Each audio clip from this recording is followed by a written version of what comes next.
Hello everyone and welcome to Werven's World and welcome to my introduction to the Volters. The Volters are the latest race in Endless Space 2, and if you've played Endless Legend you might actually recognize them. So they were also a playable race there. They were kind of descendants of a crashed prison ship, but they actually managed to leave the planet, and what happened afterwards you will see in the introductory video, which I'll play now.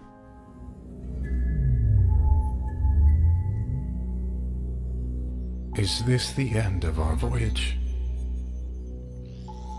We had such hopes at the beginning, though we left in sorrow and desperation.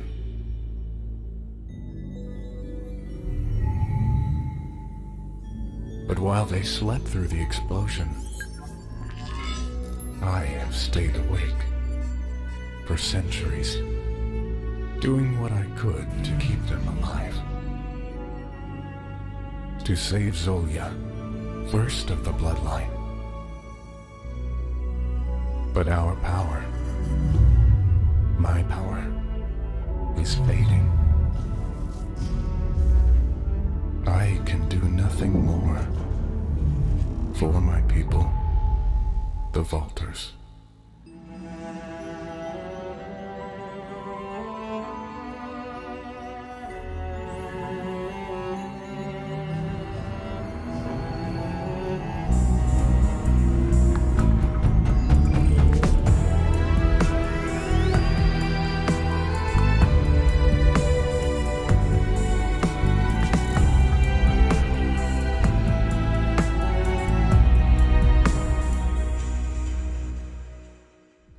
So let's have a look at the actual race and what they can do. As you can see, we don't start off at a planet already. So we actually start off here in this system here, QR32, which is that one that actually rejuvenated the ship and you saw in the introductory video.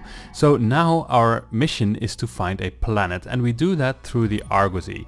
The Argosy is a ship that can colonize systems in one turn, and the longer you wait with colonization, the better it gets. And that is due to a trait called involuntary nomads.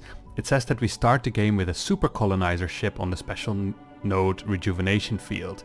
Planets are settled as colony instead of as outpost with these temporary effects. So you can see that we get a lot of bonuses. We get plus 25 food, industry, dust, science, plus 5 influence, extra happiness, extra manpower, and less specific conversion rate, so people can't easily convert us with their influence rings.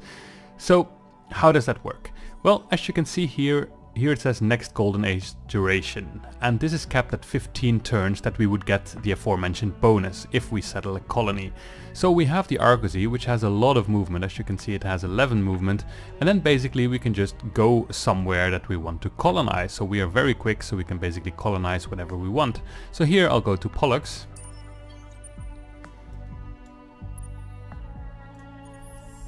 and we can have a look at the planets, but I'll just colonize here this medium boreal, which has Hyperium and Titanium, which is absolutely great for the Volters, but I'll get into why later. So we'll colonize this. And now you can see that we immediately colonized it, so we immediately have a new colony. However, we cannot colonize more at the moment. As you can see here, the Argosy is on a 4-turn resupply mission, so after 4 turns the Argosy will come back. So I'll skip some turns so that you can see what happens after. So now I've ended the turns, and now the Argosy is ready for deployment and can leave the hangar in Pollux.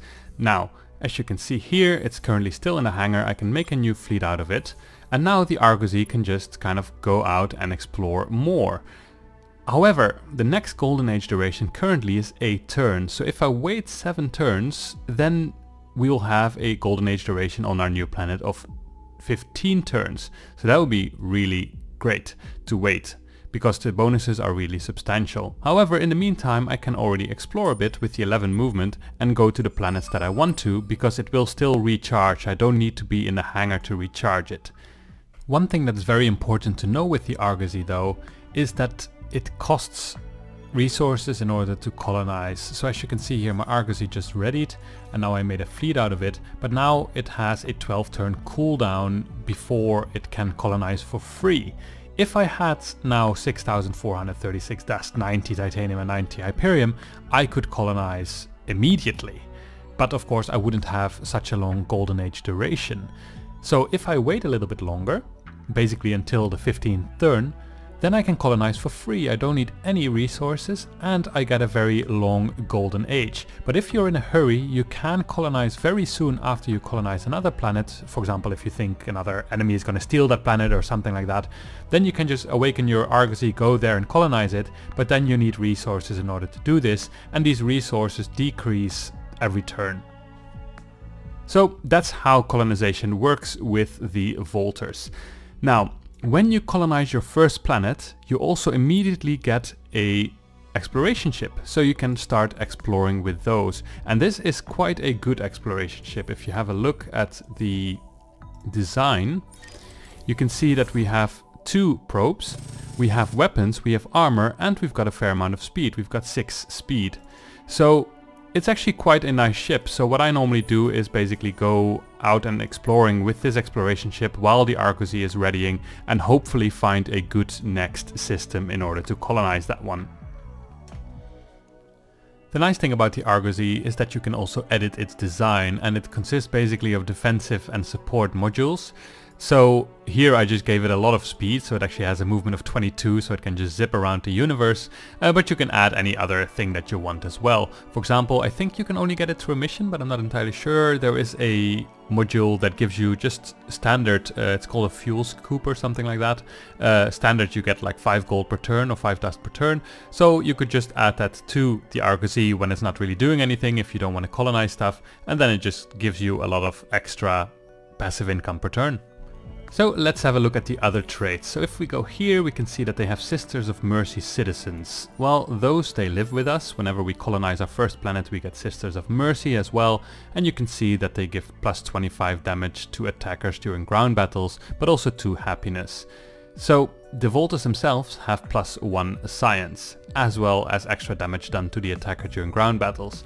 So these bonuses are really not that great, especially early game, because early game you will not get extra food anywhere, you will not get extra production anywhere, so in that sense you're quite gimped. However, we do have that golden age that is giving us extra food and production and dust and science and all those things for a couple of turns. So in that sense it's not that bad. However, once the golden age is ended, you will be quite starved for production as well as food for quite a long while in the game. However, the Volters do get a fair amount of good collection bonuses. So at first, of course, we just get more political scientists' ideas. Then we get 10% extra science on systems with Volters. So as you can see, we're very science-minded, just like the Sophons, except that we play in a completely different way. We are way more about the turtling and only having a couple of systems that are very hard to invade. So then we have here plus 0.1 science per manpower on systems. This is really great. So for every 10 manpower you have, you get an extra science. So this adds up really quickly, especially once you specialize a little bit more in getting more manpower. So then we have the Sisters of Mercy, and they get more religious.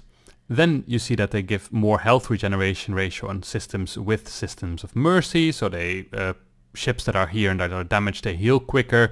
I'm partial about this, like I don't really care. But then we have this one, increases health of troops when defending in ground battle by 25%. So our troops not only have way more health, but also both the Sisters of Mercy as well as the Volters do extra damage during ground battles. So ground battles are really good for us. So people don't really want to invade us because, well, we're just very, very defensive and it's hard to beat us. Next up, we've got material expertise, and this is really quite cool. It says that we can use strategic resources for system development upgrades. Now, if we go to that, you can see here that we can make our system developments not just with luxury resources, but we can actually use strategic resources as well. And they are quite good. So as you can see here, for example, Hyperium gives us plus 40 science on a system and plus 40 dust.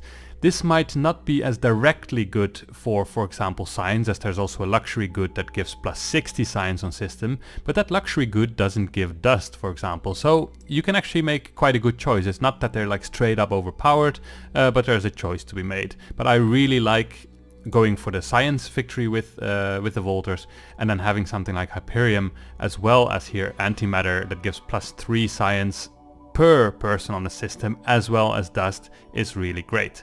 So we also have titanium, of course, which gives +40 production and +40 food. Now this would help a bit with our growth.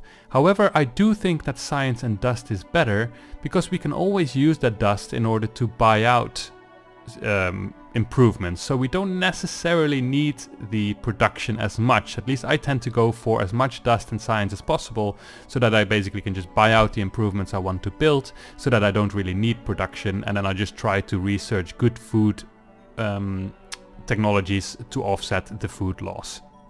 Now, as you can see here, my first modernization here has this Hyperium, and then I basically have antimatter and Hyperium, so it gets quite good quite fast. However, it also costs a lot in order to modernize those cities. So as you can see here, if I want to do that, I need to spend 72 antimatter as well as 90 Hyperium, which is really quite expensive.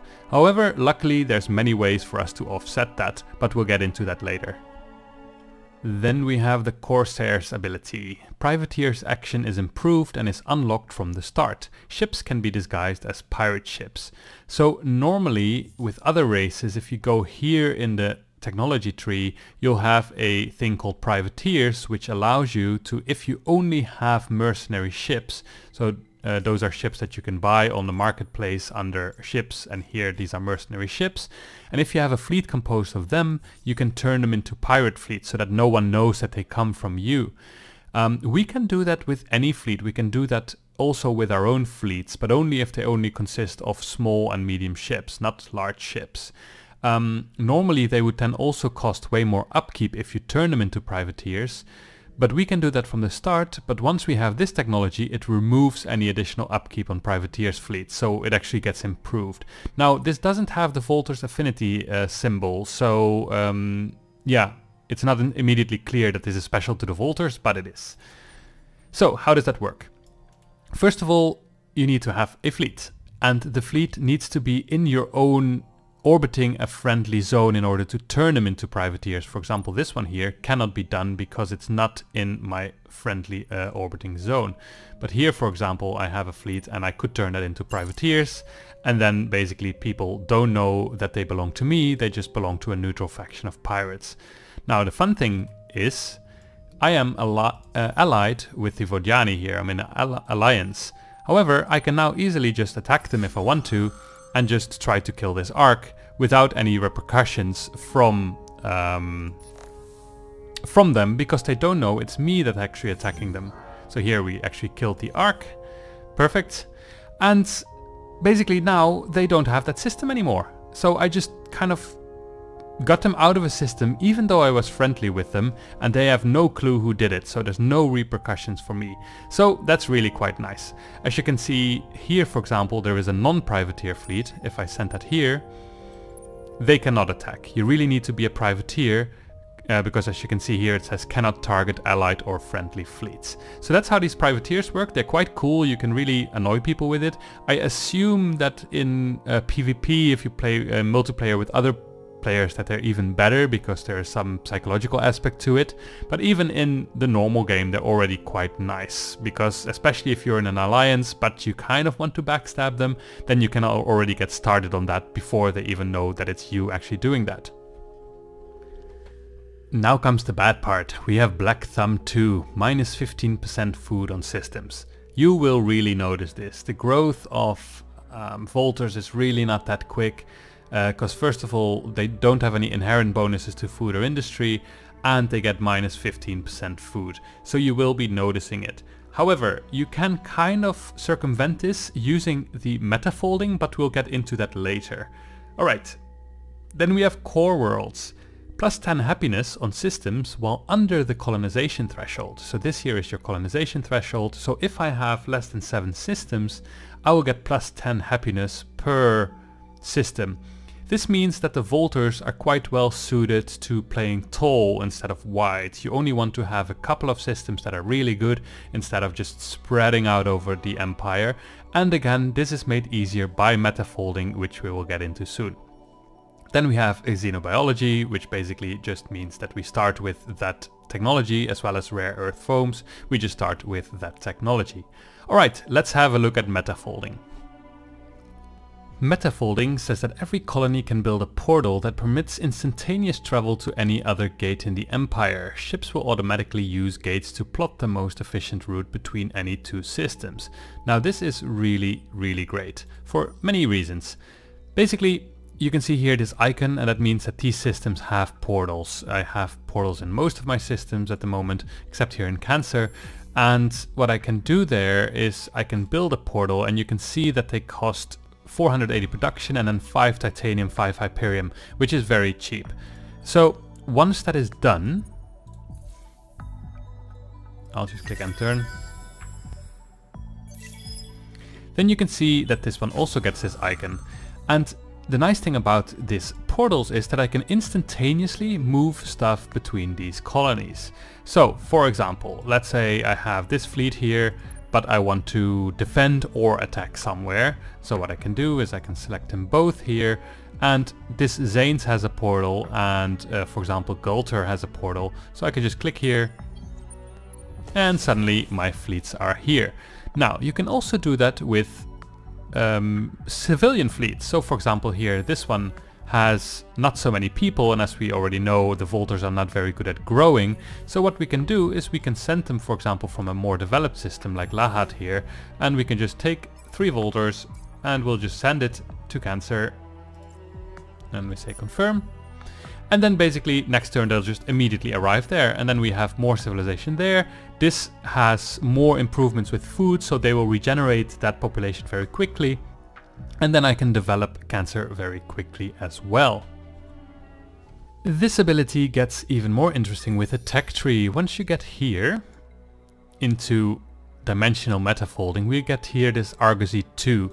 That means that the Argosy can actually create a portal. As you can see here, create a portal on a node, allowing you to teleport your other fleets here via the portal network. Note, when you cancel this action, you have to wait 1 turn until you can move. So this is a permanent action in a way, like I have to keep doing it in order to keep that portal alive, and you cannot do it in enemy systems. You have to be at peace to do that. However, you can potentially use it to stab some people in the back, but you have to be a bit careful. For example, now here we have the Riftborn, and we're now at Cold War. What I could do is I could declare war. You cloak yourselves in lies. And then send another fleet. For example, I don't really have a fleet ready here, but for example here I could send this Carve now. In this system it has a portal. I could send it right here in order to attack. I think. Come on. There we go. So now I could attack them or get attacked by them, but of course it's fairly dangerous because my Argosy would be in enemy territory, and before I would have a time to send my fleets, if they have a decent fleet they could kill my Argosy. So if you're gonna do it, only do that in systems where they won't have a fleet, so that you can surprise them. Now this altogether makes the Volters very good at playing tall instead of wide. First of all, we get a happiness bonus if we stay under our limit of colonization.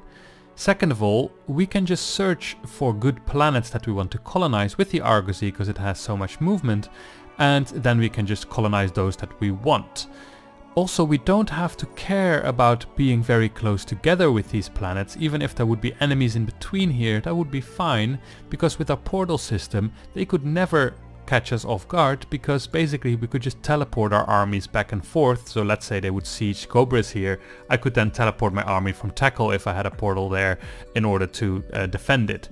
So basically you can just spread through the universe and fetch all the really good systems that you like, and then, well, you can defend them just as well as someone that would have put them all together in one spot. What this also means is that you can basically have one system that has a lot of production, you focus it on production, and it can just crank out army ships if you want to, and then you can just teleport them around instead of kind of having to produce army ships everywhere. In order to defend those places, you can just create them in one spot that is very efficient at creating those military ships and then just sending them around. Volter heroes are quite nice, and I like them best when they're assigned to systems, because their fleet things are not that great. As you can see here, we get +1 movement on fleet, or if we level up we get more movement, which is good. But here we get +6 vision range, and here we get +120 hull damage reduction on fleet. This is quite nice if the enemy uses projectiles. However, once we assign them to systems, we get extra titanium and hyperium per turn, we get extra science, then we get more defensive, so we do more damage, and we get more health when we're basically in ground battles. So basically people that are sieging us, they have to think twice, because we have all those racial abilities that we do more damage when we're invaded, but also we get this with this hero. Then this last one, if we assign her to system, +10% science per strategic deposit on system. And well, because we do so much with those strategic resources, you really want to find those systems that have strategic resource deposits. And then if she's also a political leader, we get another 5% science. So we will really be ramping up the science a lot with this. Overseer heroes are very nice for Volters, and the first hero you actually start with is an Overseer, and the main reason for that is here the Clerical Corrections, in that you get extra deposit value and resource deposits, so your titanium, hyperium, antimatter and so on, you will get more of that than you normally would. Let's have a look at the technology tree and what's special about the Volters. So we start here with organ shielding. Now what's special here is that not only do we unlock free movement, we also get +25% probe vision range on the Empire. And this just highlights how much we are about exploration. We really want to find those systems that are great for us, because we will not be colonizing so many as in comparison to wide empires. So we really want to find the best systems for us, and these probes, you can just shoot them out and they'll have more vision range, so you can explore more of the galaxy quicker. Then we've got this advanced topology here, which improves our module here, which normally only gives 5 movement points, but we also get a health bonus of 50 as well as 10% repair ship after battle. And then we also get extra movement speed outside of star lanes. So basically when we just go from one system that's not connected to another one, we are quicker than other races would be. Now, then we have this one here, hyperfolding. As you can see here, it says portal use costs only 1 movement point. Note, allied factions that have the Volters metafolding affinity can share this bonus. Other allies use the portal without this effect of only 1 movement point. That's because, as you can see here, now I have a portal here, and I can send this fairing over here, and now it has 6 movement points. But when it arrives, it has 0 movement points. So using this portal costs all your movement points, except if you actually research this, and then it only costs 1 movement point. So it makes you much more mobile. Then we have here X-atmospheric filtration. So normally it just gives you these two, colonize ash as well as this luxury lotteries. But we also get this filter barges, which gives us +1 titanium and +1 hyperium on Empire. So this is really quite nice, but we can only build it once per Empire. But you can see we have a fair amount of access to titanium and hyperium quite quickly with our hero and with this. So we are quite good position to actually get this endless research park off early. So that would give us extra dust as well as science, which would help us with the science victory. So then we also have this one here, the interstitial spaces. So normally it gives you here this Planet Cracker Factory Lab as well as this Slag and Sludge Center, which is also a nice one for us. It's a +1 resource generation and resource deposits, so but every race gets this. What's special for the Volters or the meta-folding races is that we also get portal upgrade manpower, +20 defensive manpower per turn on systems where there is a portal. So you're way better against sieges. Then we have Mega Risk Engineering. So normally it only gives you this building here, hazardous mining facility, which gives you +5 production per person per strategic deposit on planets, which is really quite nice. But for us it also gives this one here, the Portal Upgrade Wellness, which sets the overpopulation penalty to 0 on systems where there's a portal. So you might know that if you have too much population here, this red thing here, when there's people here, the planet is overpopulated and we get a happiness penalty. So when we look here, we get -28.1 happiness from overpopulation. So if we have a portal here and we would have researched this Mega Risk Engineering, then that happiness penalty would be set to 0. Then we've got Universal Conscription, and this one here does the same, the chain gang program. It turns one population into 300 manpower, but here we have the Budokai bunkers, and they give plus 300 defensive manpower capacity, while normally it's 150. So again, this adds to the fact that we are very good at turtling. We are so defensive, it's gonna be really hard to break through. Then we have Advanced Strike Force. So this is the same, we just unlock air units. Then this one is also the same, but here we have better boarding pods than other races. So we have a boarding pod health of 350 instead of the usual 250. But we also have crew killed per hit. So normally we just have 10 manpower DPS as well as 10 duration of boarding engagement, but we also have 15 crew killed per hit. So already on a hit we kill some of the crew on the enemy ships. So we are much more efficient at boarding than other races are. Then we have our special thing here called Space Loop. So this one tends to be different for every race. And first we have System Science Station that we get plus 5 happiness per anomaly.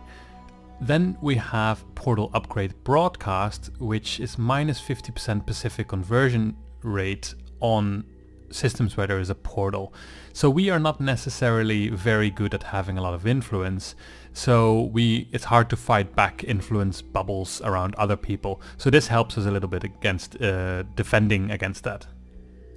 Then we go to History Mine here. So this one here is the same, it just gives 5 happiness per system level, but this one here is a little bit improved. So normally I think it's 40 influence per system level and 20% influence extra.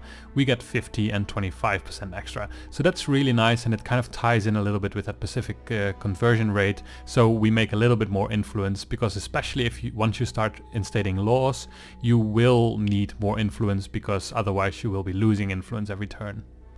Then we have this one here, so colonize ice is always there, but here normally you get plus 25% extra, but we get an additional 10% standard science on the system we build it, so that's very nice. Then we also get Portal Upgrade Dry Dock, where we get plus 15% health regeneration ratio on the system where there's a portal, so ships can regenerate a bit quicker. Then there's Dimensional Meta Folding, so here's F Reality Institute, that's normal, so everyone gets this, plus 40% science, but we also get this Argosy 2. That's the one where the Argosy can build the portal, but also you can upgrade the Argosy a little bit. So the standard Argosy only has 3 slots for upgrading, but as you saw earlier on, my upgraded Argosy had like 5 slots, so you can make your Argosy a little bit better. So what can we learn from all the stats we have and all the bonuses and things is, well, we're definitely not good at food and production. However, we're very good at science, and we also want to have as much dust as possible because we're not good at production. Now, the nice thing about that is that if we keep being devoted, we will have a plus 30% dust as well as 30% science on our empire. Using this dust, I mostly use it to offset our bad production, because the more dust we have, the more we can buy out production, so we don't need to wait on things being produced very slowly. This is made extra easy by having so many strategic resources. Like, we can easily increase the amount of strategic resources that we get per turn, and then if we unlock the marketplace, we can just sell them and then we get more money. Now, if we go to our political view here, what I really like with that as well is the Dirty Hands Act. It reduces the cost of our improvements by 20% of production, and because we have so very little production, this helps us a lot in getting improvements out much quicker.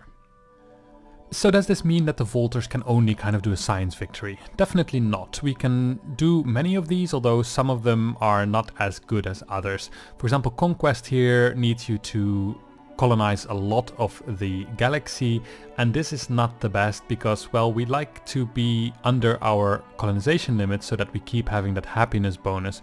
Of course, maybe you could go like religious Volters and then set your happiness to a certain level and then go for conquest. I have no idea, I haven't tried it, might work. Supremacy should not be a problem. You have fairly good ships. You can go, for example, with a boarding strategy because we have very good boarding pods, and just take over the enemy ships and then use them against them. Score victory is always possible. Wonder, probably not that great because you need a lot of production for it in order to build these obelisks of all space-time, and well, one thing we're not good at is production. Economy, I haven't tried it. I don't think we could beat out Lumeris or anything like that, but we are fairly good at getting gold, at least in comparison to some of the other races. So it might be a possibility, but I don't think it's where our strength lies. So I would say probably score, science and supremacy would probably be the easiest ones. Military-wise, we are very defensive, so as you can see here in the technology tree in this game, I have only unlocked the base model of each ship, so that I can easily show you what they have. So let's start off with the Carve here, because we've already talked about the Explorer ship, and this is our attacking ship at the beginning. But as you can see, it basically just has 2 slots for attacking, and the rest is all support, and potentially 1 defensive one. If we go to the defensive one, the small protector, we can see it also has 1 attacking thing, but then the rest is all defensive and support. So we really like our support modules. Basically every ship has a huge access to them, but we're not very offensive. Then we've got here the medium kind of defensive ship or support ship, and you can see here we can already kind of start carrying some things, so the squadron modules, we can already add ships to this as a carrier. And then we have again a surplus of support modules. We can use defensive here and defensive here, but we can also just use support modules. So again, very much versatility in which support modules we want to use. Then we go to our attacking ship here.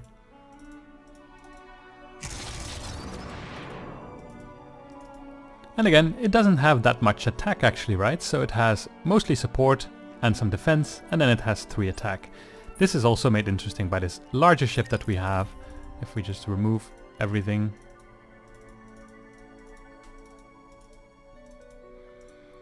Then you can see we actually have only 4 attacking slots, and we can fill them up with ships or with weapons, that's up to us, or big weapons, things like that. But then again, support, support, support, support, support, support. So we again really like our support modules. What this love for support modules means is that we have a lot of versatility in how we want to use our ships. So do we want to have more health and basically just be better at turtling? Do we actually want to have better weapons, like we can increase our energy or projectile damage and stuff like that? We can bring more manpower in case we want to siege other planets. So we have a lot of freedom in how we want to build our ships. The only thing that we're kind of limited by is how many weapons we can carry. As always, there's of course also some eye candy, so I made a fleet with all the ships that I have, and now I'm fighting here these pirates. The problem of getting good battle footage is that once you have a very strong fleet, then they keep fleeing. So I will win this very quickly because, well, this is not much of a problem to beat, but at least we can have a little bit of a look at the eye candy. So I'm going to group them all into 1 fleet so that we can have a good look at them.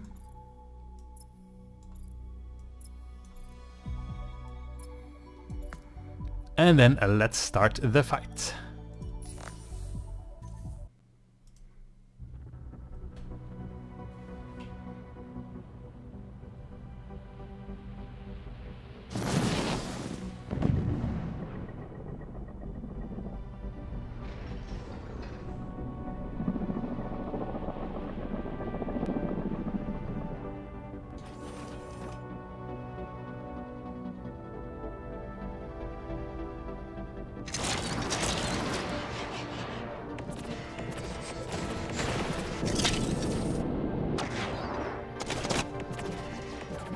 And as you can see in this battle, I specialized on boarding pods, so basically all of my ships have boarding pods, and I'm shooting them at the enemy.